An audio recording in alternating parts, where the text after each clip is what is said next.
Salut tout le monde, bienvenue pour une nouvelle vidéo. Aujourd'hui je vous présente la concurrente directe à la vidéo que j'ai sortie la semaine dernière, en l'occurrence le Marvel Air Performance. Avant toute chose, si vous n'êtes pas abonné à ma chaîne, je vous invite à le faire pour suivre toutes mes vidéos et ne rien rater de mes prochaines vidéos. Le modèle Y, qu'est-ce que c'est? Tout simplement c'est un modèle 3 surélevé. Niveau spécification technique, cette modèle Y performe puisqu'elle développe 440 chevaux avec ses deux moteurs pour 493 Nm de couple, avec un 0 à 100 abattu en 5 secondes et une vitesse max plafonnant à 217 km/h.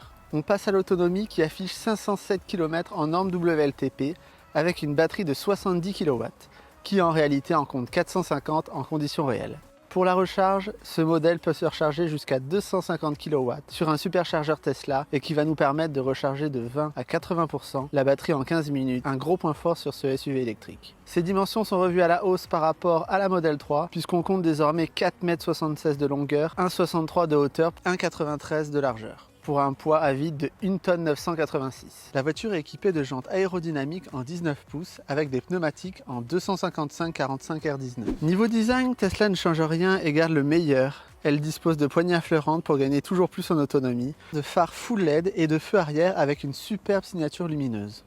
Au niveau de l'habitacle, sans surprise, le tableau de bord est hyper épuré, comme sait le faire la marque, avec des ajustements en nette progression par rapport au début de la marque dû à une nouvelle usine d'assemblage. Nous avons également les sièges électriques chauffants de série 100% vegan. Nous avons le droit à 2 chargeurs à induction, un rangement sur la console centrale pour pouvoir y mettre pas mal de choses et un grand accoudoir avec beaucoup de rangements. Et enfin, un énorme écran tactile central de 15 pouces avec un infodivertissement imbattable à l'heure actuelle. Au niveau de l'écran, comme on peut le voir, Tesla est leader sur le marché. Et par exemple, bon là la caméra est pas très belle parce que la caméra est sale, mais c'est très bien fait, la navigation est hyper fluide, contrairement au MG Marvel Air où vraiment c'était ça qui pêchait, la réactivité de l'écran. Comme on peut le voir, la Tesla détecte notamment les poubelles, détecte les feux verts, détecte la voiture de devant, et ça c'est plutôt incroyable. Au niveau des places arrière, Tesla fait fort avec ce modèle Y puisqu'on a énormément de place et ça c'est vraiment un atout par rapport à la concurrence. Alors comme vous pouvez le voir, j'ai pas mal de place au niveau des genoux, sachant que le siège est reculé pas mal. Et ensuite, niveau hauteur sous plafond, on est vraiment bien aussi, c'est mieux que la concurrence. Et en plus, on bénéficie d'un toit panoramique qui apporte beaucoup de luminosité dans l'habitacle et ça, c'est très sympa. Avec possibilité en option de bénéficier de 7 places au total. On passe au coffre avec un volume de 695 litres de base et peut cumuler un total de 2100 litres en abattant les sièges avec les boutons électriques mis à disposition. Sous le plancher, encore du rangement avec 2 doubles fonds qui amènent du rangement supplémentaire. Seul bémol, elle ne dispose pas de plage arrière pour cacher ses affaires, mais le constructeur a pensé à tout avec un coffre avant d'une capacité de 117 litres. Même si c'est la grande autonomie, ça marche très fort. De toute façon, Tesla a la réputation pour ça. C'est hyper confortable. L'insonorisation est hyper bonne puisqu'on bénéficie de double vitrage à l'avant. Ça a été amélioré par rapport au modèle 3. Les ajustements des matériaux ont été améliorés. C'est ce qui pêchait sur les premiers modèles 3 ou sur les premières Tesla. Là, ils ont vraiment fait un effort et on se sent beaucoup mieux. C'est un peu plus qualitatif et c'était vraiment le principal défaut des Tesla. Les reprises sont dingues. Vous allez pouvoir dépasser tranquillement. Et franchement, à chaque fois qu'on essaye une Tesla, on est scotché par la puissance. Et encore, c'est pas le modèle performance, mais le modèle grande autonomie suffit amplement. Cette modèle Y bénéficie de 2 moteurs, un à l'avant, un à l'arrière. Du coup, c'est une 4 roues motrices et ça fait encore une sécurité supplémentaire. Franchement, ça tient hyper bien la route, même si la garde au sol est un peu plus élevée que le modèle 3. Ça reste très confortable et ça reste hyper agile. Pour conclure cette vidéo, je vais parler un peu des points négatifs. C'est une voiture qui n'est pas très personnalisable. C'est un peu dommage, tout le monde a la même, tout le monde a une Tesla blanche en général.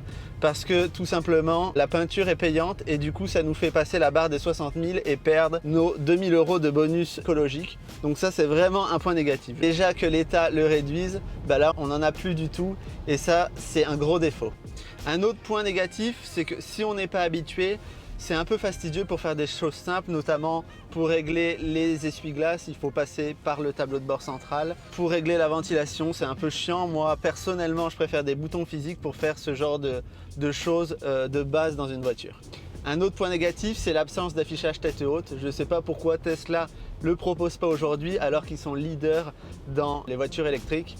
et c'est un peu dommage et je pense qu'ils vont corriger le tir. On passe au point positif. Le gros point positif de cette voiture, c'est sa polyvalence et c'est sa capacité de charge pour cette catégorie de véhicules. Il ne faut pas oublier que le Tesla Model Y est la concurrente directe au Skoda Enyaq, à l'Audi Q4 et que niveau volume de charge, ils sont bien en dessous et ça c'est vraiment une force à la Tesla Model Y. Continuons dans le positif, c'est l'infodivertissement qui est assez incroyable avec tous ces détecteurs. Elle lit les panneaux, elle détecte les piétons, elle détecte les passages piétons, elle détecte les voitures que l'on croise et ça c'est assez dingue. On va pouvoir faire énormément de choses, notamment regarder Netflix, regarder Amazon Prime, jouer à des jeux pendant qu'on recharge sa voiture et ça nous fait un peu oublier le temps de recharge. Un autre gros point positif, c'est que Tesla met à jour ses voitures continuellement.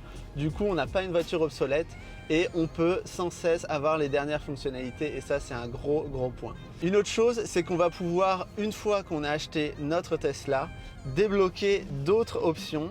Alors que souvent chez les constructeurs normaux, si on ne prend pas l'option de base au moment où on configure sa voiture, après c'est terminé. Là on peut faire évoluer sa voiture en achetant des packs. Notamment on va pouvoir acheter l'autopilote amélioré qui coûte 3000 € et qui va nous permettre de dépasser automatiquement les voitures. La voiture va être un peu plus autonome que l'autopilote de base. Un autre gros avantage, c'est le réseau Tesla qui aujourd'hui compte plus de 1000 bornes de recharge en France et ça c'est un gros point positif. Un autre gros point positif, c'est son prix. La Tesla Model Y est hyper bien placée comparée à la concurrence et du coup ça en fait une voiture hyper compétitive, notamment avec sa capacité de chargement qui est vraiment hallucinante. À l'arrière on a énormément de place et ça c'est très agréable pour les passagers. Et pour finir avec les points positifs, c'est ses performances qui sont ahurissantes pour ce modèle de véhicule. Aujourd'hui personne n'égale Tesla sur les performances et sur l'autonomie. Et petite anecdote, en septembre, la Model 3 est le modèle le plus vendu en France devant la Renault Clio. Ce modèle Y, moi, m'a séduit justement par ses performances, comme la Model 3, ça change pas. Merci d'avoir regardé cette vidéo. Je vous invite encore une fois à vous abonner. Merci pour votre fidélité et je vous dis à très vite sur la chaîne. Salut!